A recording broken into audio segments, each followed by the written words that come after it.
Dans cet exercice, le plan est muni d'un repère et on voudrait bien déterminer une équation cartésienne d'une droite D qui passe par un point A et dont un vecteur directeur est donné ici, vecteur U de coordonnées 4, 3.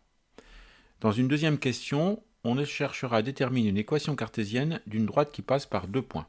Et enfin, dans la troisième question, on essaiera de savoir si les deux droites dont on a donné des équations cartésiennes dans les questions 1 et 2 sont séquentes ou non. Première question, on veut trouver une équation cartésienne de la droite qui passe par le point A de coordonnées 3, moins 1 et dont un vecteur directeur est le vecteur U de coordonnées 4, 3. Alors, tu dois te rappeler, ça tu l'as vu dans ton cours, que la droite de vecteur directeur U moins BA, elle admet une équation cartésienne de la forme AX plus BY plus C égale à 0. Ici, tu vois, ton vecteur directeur, c'est 4, 3. Par conséquent, eh bien, moins B va être égal à 4 et A va être égal à 3. A égale à 3, pas de problème. En revanche, de moins B égale 4, tu déduis que B égale moins 4. Maintenant, tu vas pouvoir compléter ton équation en remplaçant A et B par les valeurs qu'on vient de trouver. Et donc, une équation cartésienne de la droite D, eh ben, elle va s'écrire sous la forme. Donc, on a dit que A, c'était 3, donc 3x, et B, c'était moins 4, donc 3x, moins 4y, plus C égale à 0. Alors, la valeur de petit c, tu ne la connais pas encore, mais on va la trouver. On va l'en trouver en exploitant le fait que le point A de coordonnées 3, moins 1 appartient à la droite D. Si ce point A de coordonnées 3, moins 1 appartient à la droite D, ça signifie que ces coordonnées vérifient l'équation de la droite. Par conséquent, tu peux remplacer dans l'équation 3x moins 4y plus c égale à 0, x par l'abscisse de A, donc par 3, et y par l'ordonnée de A, c'est-à-dire moins 1. Alors, tu vois, ça donne ça. Regarde, 3x, donc 3 fois 3, moins 4 fois l'ordonnée de A moins 1, moins 4 fois moins 1, plus c. On effectue, 3 fois 3, ça fait 9, moins 4 fois moins 1, ça fait plus 4, et plus c que je recopie. 9 plus 4, 13, donc je me retrouve avec l'équation 13 plus c égale à 0. En retranchant 13 de chaque côté de l'égalité, je trouve que c égale à moins 13.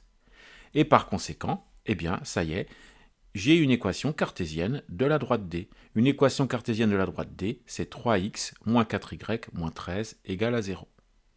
On passe à la question 2. Dans la question 2, on veut de nouveau trouver une équation cartésienne, mais cette fois, on te donne deux points de la droite. On ne donne pas un point et un vecteur directeur comme dans la première question, on te donne deux points de la droite.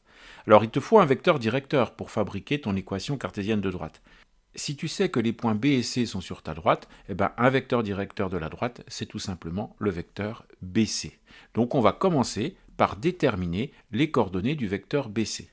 Je te rappelle que pour écrire les coordonnées d'un vecteur, tu regardes la lettre qui figure en deuxième position et ça te permet de savoir comment tu fais ta soustraction pour calculer ton abscisse et ton ordonnée. Donc là, tu vois, c'était C qui était en deuxième position. Donc pour le vecteur BC, l'abscisse, ça sera XC moins XB et l'ordonnée YC moins YB. On remplace par les valeurs numériques.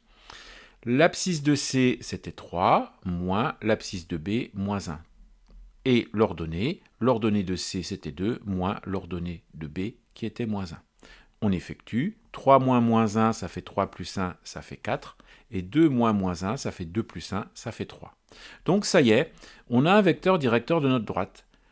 Alors on peut remarquer d'ailleurs que ce vecteur directeur qu'on obtient, c'est le même vecteur que celui de la première droite, le vecteur U qu'on te donnait dans l'énoncé.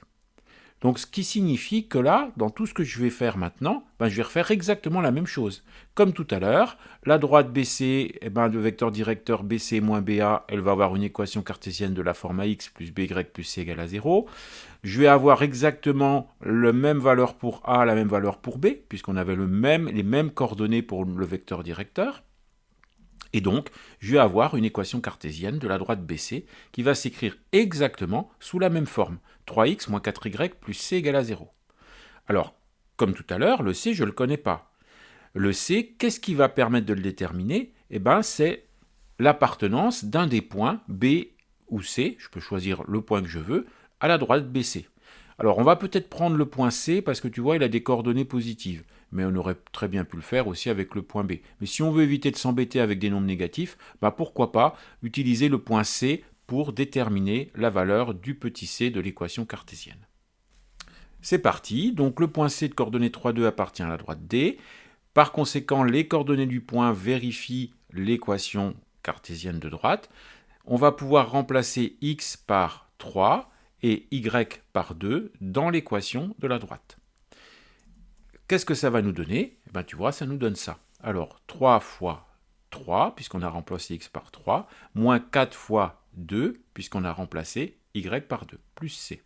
On effectue 3 fois 3, 9, moins 4 fois 2, moins 8, 9 moins 8, ça fait 1. Donc on s'aboutit à 1 plus c égale à 0, et donc c égale moins 1. Par conséquent, une équation cartésienne de la droite BC, ça va être 3x moins 4y moins 1 égale à 0. Alors tu vois, cette équation cartésienne, c'est pas la même que celle de la droite D.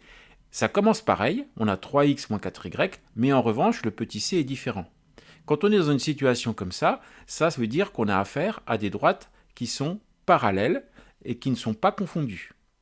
Alors en disant ça, j'ai déjà répondu à la troisième question, à savoir est-ce que mes droites sont séquentes? Non, mes droites ne sont pas séquentes. Alors au niveau de la rédaction, on peut tout simplement le justifier en disant que les vecteurs directeurs de D et BC sont égaux. Donc si les vecteurs directeurs sont égaux, les deux droites ont la même direction, donc elles sont parallèles, et donc elles ne sont pas séquentes.